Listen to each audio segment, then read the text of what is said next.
Good evening and thank you for joining us. A multi-million-dollar settlement has been approved in the class action lawsuit against Ralph Rowe, Scouts Canada, and the Anglican Church in the Kenora area. And a warning, some viewers may find this story disturbing.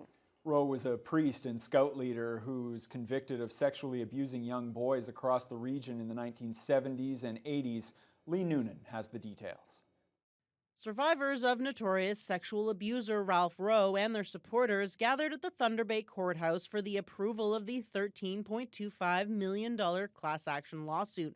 The suit was first filed more than 6 years ago. Representative plaintiff Alvin McKay says it was worth all the work to get here. Still fighting, it's never going to go away, all the pain, suffering, traumatizing.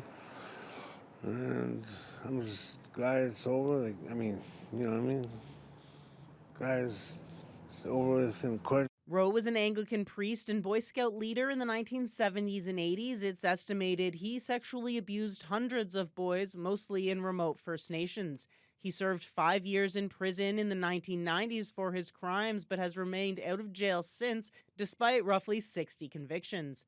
McKay says through the years, he's become close with the other survivors, calling them his bros. Yeah, it's happy it's over, and everything that we worked hard for, we stuck by each other. It seems unreal now that it's finally over and it's just slowly sinking in, I guess.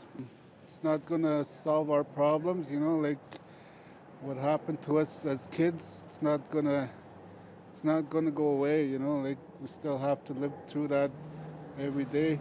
McKay was recognized by the court for putting himself forward and testifying to his experience so that other survivors wouldn't have to. The settlement recognizes anyone who was sexually abused by Rowe within the Diocese of Keewatin between 1975 and 1987, as well as their parents. The hard work has been done by Alvin McKay and others who have been supporting him through this whole process, including the legal counsel.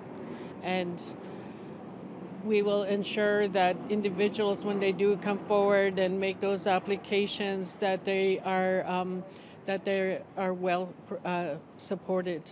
The settlement establishes a trauma-informed process for survivors to come forward, including the option to share their testimony with an elder rather than an adjudicator, and they will not face any form of cross-examination. We saw through the other for example, the Indian residential school process, it was always left to the victim to ensure that they are the ones to prove their story. We can't work that way anymore. Through the settlement, Rowe's victims are each eligible for $350,000 depending on the specifics of their experience. Lee Noonan, TBT News.